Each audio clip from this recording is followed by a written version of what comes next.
देखा जाए तो ये देश इंडिया से आगे निकलना चाहता था और निकल भी गया, लेकिन अनस्टेबिलिटी, करप्शन, लोन, गरीबी, महंगाई, टीसी में। मैं क्या करूं, फिर जॉब छोड़ दूं? यहाँ की आर्मी और पॉलिटिशियंस का मानना है कि पैसा हाथ का मैल होता है और इसीलिए वो अपने देश के जनता के हाथ मैले नहीं होने देते और खुद के ही हाथ, जेब और बैंक अकाउंट्स मैले कर लेते हैं। गजब बेइज्जती है।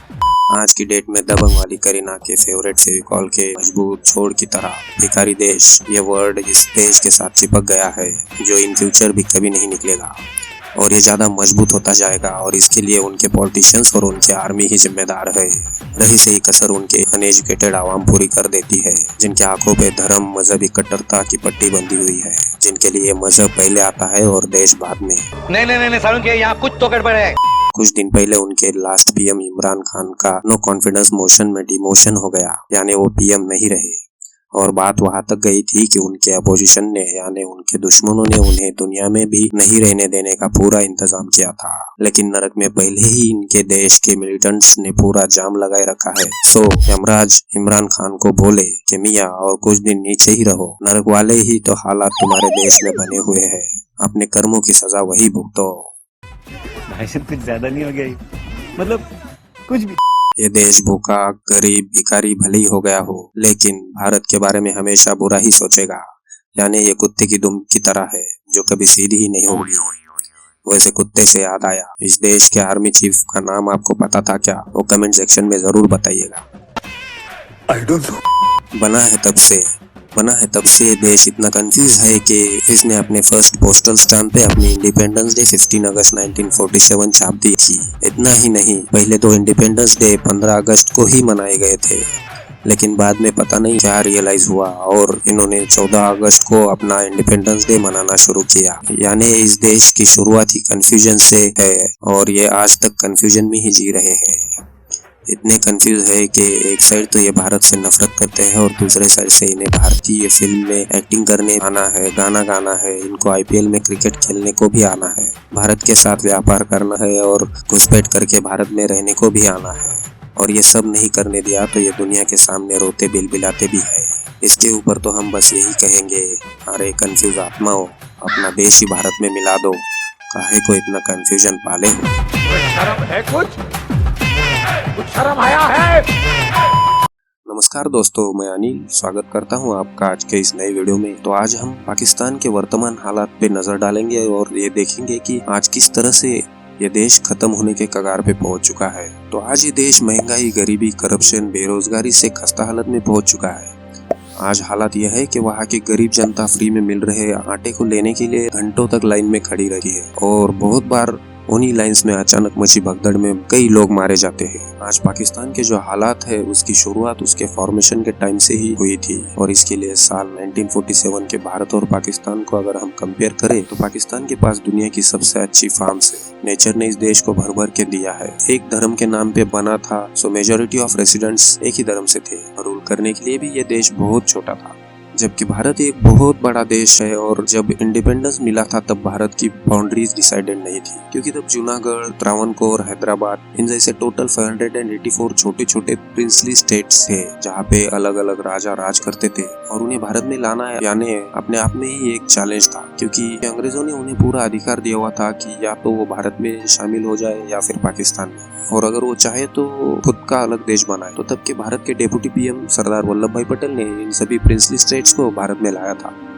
तो भारत की बाउंड्रीज डिसाइड होने के बाद east to west and south to north एक बड़ा सा देश भारत को रूल करना ये भी अपने आप में एक चैलेंज था, क्योंकि यहाँ पे हर 200 किलोमीटर्स पे अलग अलग कल्चर्स थे, अलग अलग जाति धर्म थे, भाषाएं थी। भले ही आफ्टर इंडिपेंडेंस भारत के कंपैरिजन में पाकिस्तान को चैलेंजेस कम हो, लेकिन पाकिस्तान के पास जिन्ना के अलावा कोई भी दूसरा पावरफुल पॉलिटिशियन नहीं था और बस इसी कारण जिन्ना की डेथ के बाद ये देश जैसे दिशाहीन हो गया। पहले 11 सालों में पाकिस्तान ने 7 पीएम देखे थे। अगर इस देश की पिछले 75 साल की हिस्ट्री हम देखने जाए तो 22 full time PM, 7 caretaker PM बने हैं, लेकिन आज तक किसी भी पीएम ने 5 साल का फुल टर्म कंप्लीट नहीं किया है। तक मिलिट्री ने 4 बार संवैधानिक रूप से इलेक्टेड गवर्नमेंट गिराई है और गवर्नमेंट गिराने के लिए 3 बार अनसक्सेसफुल ट्राई भी किए गए थे। तो कुल मिला के 75 इयर्स की हिस्ट्री में 42 इयर्स तक ही डेमोक्रेसी गवर्नमेंट थी और अदर टाइम आर्मी ने ही रूल किया है। इस देश की आर्मी दुनिया की एक लौती आर्मी है जो देश में कपड़े बेचती है, तेल बेचती है, सीमेंट भी बेचती है। इंश्योरेंस बेचने वाली देश की सबसे बड़ी कंपनी भी आर्मी की ही है और सबसे बड़ी रियल एस्टेट कंपनी भी आर्मी की ही है। यहाँ तक के देश में बेचे जाने वाले ब्रेड भी आर्मी के बेकरी में ही बनाए जाते हैं। इस देश में सरकार किसकी बनेगी और कब तक टिकेगी ये भी आर्मी ही डिसाइड करती है। हिस्ट्री देखी तो फादर ऑफ पाकिस्तान यानी जिन्ना के डेथ के बाद unstable government and weak leadership के कारण हमेशा ही इस देश को किसी फादर की जरूरत पड़ी और मोस्ट ऑफ द टाइम वो जरूरत पूरी की यूएसए ने। अब तक यूएसए ने 1947 से 2016 तक पाकिस्तान को $78.3 बिलियन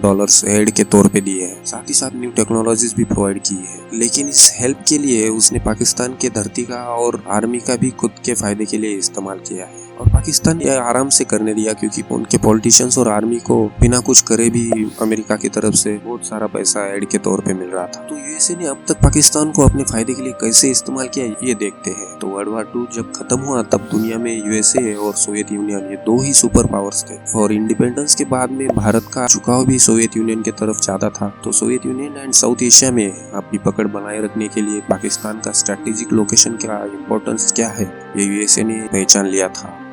तभी से यूएसए ने पाकिस्तान को economical and technology wise help करना स्टार्ट कर दिया था और 1979 में जब सोवियत यूनियन एंड अफगानिस्तान वार शुरू हुआ तब यूएसए चाहकर भी अपनी आर्मी सोवियत यूनियन के खिलाफ नहीं उतार सकता था क्योंकि वो आमने सामने की लड़ाई हो जाती थी और किसी भी राष्ट्र को वार हानिकारक ही होता है। तो इस केस में यूएसए ने क्या किया कि पाकिस्तान के स्ट्रेटेजिक लोकेशन का फायदा उठाया और अफगानिस्तान मुजाहिदीनों को आर्म्स एंड ट्रेनिंग देने के लिए सालाना कई बिलियन डॉलर्स का पैकेज पाकिस्तान को अलॉट कर दिया। कहने के लिए तो ये पैसे कभी एजुकेशनल एड के नाम पे, कभी गरीबों के लिए, तो कभी टेररिज्म के अगेंस्ट लड़ने के लिए दिए गए। लेकिन उन पैसों के बदले में यूएसए ने अफगानिस्तान मुजाहिदीनों को हथियार देने के साथ साथ पाकिस्तानी धरती पे पाकिस्तानी आर्मी के जरिए ही ट्रेनिंग प्रोवाइड किया था और उन टेररिस्ट को वो सोवियत यूनियन के अगेंस्ट अफगानिस्तान में यूज करता था। लेकिन 1989 में सोवियत यूनियन एंड अफगानिस्तान वार खत्म हो गया तो उसके बाद टेररिस्ट एक टाइप से अनएम्प्लॉयड हो गए, तब वो पाकिस्तान का सिरदर्द बनने लगे। आज भले ही पाकिस्तान उन टेररिस्ट को इंडिया अफगानिस्तान के अगेंस्ट यूज करता हो फिर भी वो पड़ोसी राष्ट्र से ज्यादा खुद पाकिस्तान को ही किसी कैंसर की तरह अंदर से खत्म कर रहे हैं। सिर्फ 2022 का डेटा देखे तो एक साल में ही पाकिस्तान में 630 टेररिस्ट रिलेटेड इंसिडेंट्स हुए हैं यानी एवरेज 53 पर मंथ। और यही हाल रहा तो पाकिस्तान के टेररिस्ट खुद ही पाकिस्तान को खत्म कर देंगे और वो भी बहुत जल्द।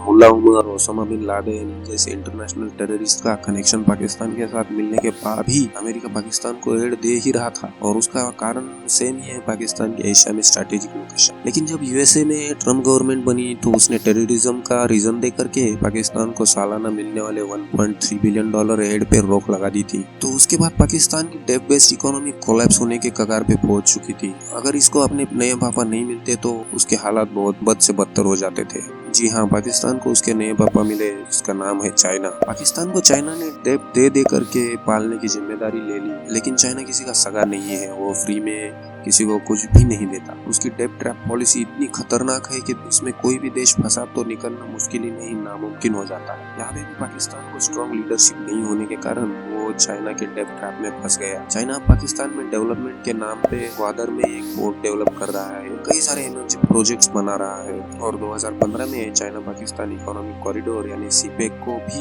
चाइना ने बनाना स्टार्ट कर दिया है। लेकिन इसके लिए चाइना ने पाकिस्तान को जो डेब्ट दिया है वो एक टाइप से डेब्ट ट्रैप ही है। चाइना के डेब्ट ट्रैप के बारे में भी हम अलग से एक वीडियो बनाएंगे। चाइनीज डेब्ट ट्रैप पॉलिसी समझने के लिए आप वो वीडियो जरूर देखिएगा। चाइना की इसी डेब्ट ट्रैप पॉलिसी का अपोज करते हुए पाकिस्तान के पूर्व पीएम इमरान ने सीपेक पे रोक लगा दी थी। लेकिन तब तक चाइना ने $30 बिलियन पाकिस्तान को दिए थे। उसके बाद रिमेनिंग डेब्ट अमाउंट चाइना ने देने से मना किया। अब हुआ क्या कि यूएसए एंड चाइना की तरफ से तो डेब्ट एंड एड के जरिए मिलने वाला पैसा बंद हो गया। सेम टाइम IMF ने भी without some terms and conditions डेब्ट देने से मना किया क्योंकि पाकिस्तान ने पहले ही 75 ईयर में अब तक 23 बार IMF से कर्जा लिया है और एक बार भी वापस नहीं किया। तो पाकिस्तान की डेब्ट बेस्ड इकोनॉमी कमजोर हो गई और उसी बीच क्लाइमेट चेंजेस के कारण 14 जून 2022 को आए फ्लूड में पाकिस्तान का $14.9 बिलियन का नुकसान हुआ है, ऐसा वर्ल्ड बैंक ने अनुमान लगाया है। इस फ्लूड में 1739 लोग मारे गए हैं इंक्लूडिंग 649 चिल्ड्रन। 2.1 मिलियन लोग होमलेस हो गए हैं, 12,867 घायल हुए हैं। लगभग 10 to 12% पाकिस्तान बाढ़ में डूब गया था जिसमें एग्रीकल्चर इंडस्ट्री को पूरा तोड़ के के रख दिया है। इस फ्लूड ने पाकिस्तान को पूरी तरह से कमजोर कर दिया है। जानकारों की माने तो सिर्फ फ्लूड में हुए नुकसान से उबरने के लिए ही अब तक देश को $30 बिलियन की जरूरत है। अब तक यूएन ने $8 बिलियन फंड पाकिस्तान को फ्लूड से उभरने के लिए दिया। अब देखा जाए तो या तो IMF की टर्म्स एंड कंडीशंस को एक्सेप्ट करके पाकिस्तान वहां से डेब्ट ले सकता है, या फिर चाइना पाकिस्तान कॉरिडोर रूट का काम फिर से शुरू कर सकता है, जिससे चाइना की तरफ से भी डेब्ट की रिमेनिंग अमाउंट उसे मिले। उसके पास कोई दूसरा ऑप्शन भी नहीं है, क्योंकि आज तक ये देश दूसरे देशों से मिली हुई आर्थिक मदद और लोन्स के ऊपर ही जिताया है। इसके खुद की कोई इंडस्ट्रीज नहीं है। इस देश ने कभी खुद का इंफ्रास्ट्रक्चर डेवलप करने में, प्रोडक्शन बढ़ाने में, और ना ही कभी एक्सपोर्ट बढ़ाने में ध्यान दिया। ना अच्छे एजुकेशनल इंस्टीट्यूट्स पे इन्वेस्ट किया है, और ना ही कभी टूरिज्म पे या फिर एग्रीकल्चर पे ध्यान दिया। इस देश ने कभी भी फॉरेन इन्वेस्टमेंट को देश में इन्वेस्ट करने के लिए अट्रैक्ट नहीं किया है। और अगर ये करते भी तो जिस तरह से उस धरती पे टेररिज्म को बढ़ावा दिया गया है, टेरर एक्टिविटी जोरों शोरों से फल फूल रही है, उससे कभी भी कोई भी फॉरेन इन्वेस्टर वहाँ पे कैसे आए। आज की डेट में पाकिस्तान के ऊपर इतना कर्जा है कि इनके GDP का 50% तो सिर्फ कर्जा चुकाने में ही चला जाता है, और बचा हुआ 50% में इनके पॉलिटिशियंस एंड आर्मी मिलकर 25% करप्शन कर जाते हैं। आज की डेट में पाकिस्तान ने भिखारी देश ये वर्ड उनके ऊपर चिपक गया है, और ये हम नहीं कह रहे बल्कि खुद उनके PM कह रहे हैं। पाकिस्तान के वर्तमान PM शहबाज शरीफ का एक बयान था, जब भी हम किसी मित्र राष्ट्र को फोन करते हैं तो उन्हें लगता है कि पाकिस्तान ने भीख मांगने के लिए फोन किया है। आज की डेट में पाकिस्तान के पास फॉरेक्स रिजर्व $3 बिलियन से भी कम बचा है। इसके कारण कुछ भी इंपोर्ट करना बड़ा मुश्किल हो गया है। कुछ भी इंपोर्ट करने में फॉरेक्स रिजर्व कम ना हो, इसलिए वहाँ की गवर्नमेंट ने कुछ उपाय करना शुरू तो किया, लेकिन उसके बाद भी ज्यादा कुछ सेविंग नहीं हो पा रहा है। जैसे कि हर रोज आधे दिन के लिए इलेक्ट्रिसिटी सप्लाई बंद रखा जा रहा है। मॉल्स एंड बाजार 8:30 PM तक ही बंद करने को कंपलसरी किया गया है, जिससे कि बिजली की सेविंग की जा सके। यहाँ तक कि पाकिस्तान के प्लानिंग मिनिस्टर हसन इकबाल ने लोगों को अपील की है कि चाय ना के बराबर पिए, ताकि फॉरेन से चाय इंपोर्ट करने का खर्चा भी बचे। मिनिस्टर्स पे होने वाले खर्चों को भी कम कर दिया गया है। Instead physical meeting they are doing online video conferencing. In case of emergency अगर किसी मिनिस्टर को ट्रैवल करना पड़ता है तो उसे फर्स्ट क्लास या फिर बिजनेस क्लास से नहीं बल्कि इकोनॉमी क्लास से ही ट्रैवल करना पड़ेगा, और अकोमोडेशन एंड फूड का खर्चा खुद को ही करना पड़ेगा। ऐसा नहीं है कि उन्होंने सिर्फ मिनिस्टर के ऊपर ही होने वाला खर्चा कम किया है, बल्कि पाक गवर्नमेंट ने अभी मिलिट्री के ऊपर होने वाला खर्चा भी कम कर दिया है। यानी हालात ये है कि वहाँ की मिलिट्री का फूड सप्लाई भी कम किया जा चुका है। जवानों को अब 2 वक्त का खाना भी ठीक से नहीं मिल रहा है। और बात करें क्रूड ऑयल की, तो क्रूड ऑयल ना होने के कारण वहाँ की जो ऑयल रिफाइनरी सिनर्जिको PK लिमिटेड, उसको भी बंद करना पड़ा है, और इसी वजह से पेट्रोल डीजल की बहुत किल्लत आई है, एंड अल्टीमेटली ट्रांसपोर्टेशन बहुत ज्यादा महंगा हो गया है। सभी कारणों के चलते वहाँ पे पिछले 50 सालों में जितनी महंगाई नहीं बढ़ी थी, उतनी ज्यादा महंगाई बढ़ी है। जैसे कि चिकन 1100 रुपए kg है, आटा 150 रुपए kg, प्याज 180 rupees kg, milk 220 rupees per litre, diesel 280 rupees per litre, petrol 290 Pakistani rupees per litre. यानी इन सभी कारणों के चलते वहाँ की जनता इतनी ज्यादा परेशान हो गई कि अब देश छोड़ के भाग रही है। जो लोग लीगली देश छोड़ के नहीं जा सकते, वो ह्यूमन ट्रैफिकर्स की हेल्प से देश छोड़ के भाग रहे हैं। वहाँ के लोग अब ओपनली बोलते हुए नजर आते हैं कि हमारे पूर्वजों ने बहुत बड़ी गलती कर दी, जो भारत से वो पाकिस्तान चले आए। पाकिस्तान की हालत श्रीलंका के साथ साथ अफगानिस्तान जैसे होने में भी अब कुछ हफ्तों का ही टाइम बचा है। तो पाकिस्तान किस तरह से एंड होने के कगार पे पहुंच चुका है, इसके ऊपर था हमारा आज का ये वीडियो। तो आई होप कि आप समझ गए होंगे कि किस तरह से पाकिस्तान का एंड उस देश के शुरुआत में ही छुपा हुआ था। अगर ये वीडियो अच्छी लगी हो तो लाइक, शेयर एंड कमेंट जरूर करना, और चैनल को अब तक सब्सक्राइब नहीं किया है तो सब्सक्राइब जरूर करें, ताकि हमें ऐसी वीडियोस बनाने के लिए मोटिवेशन मिलता रहे।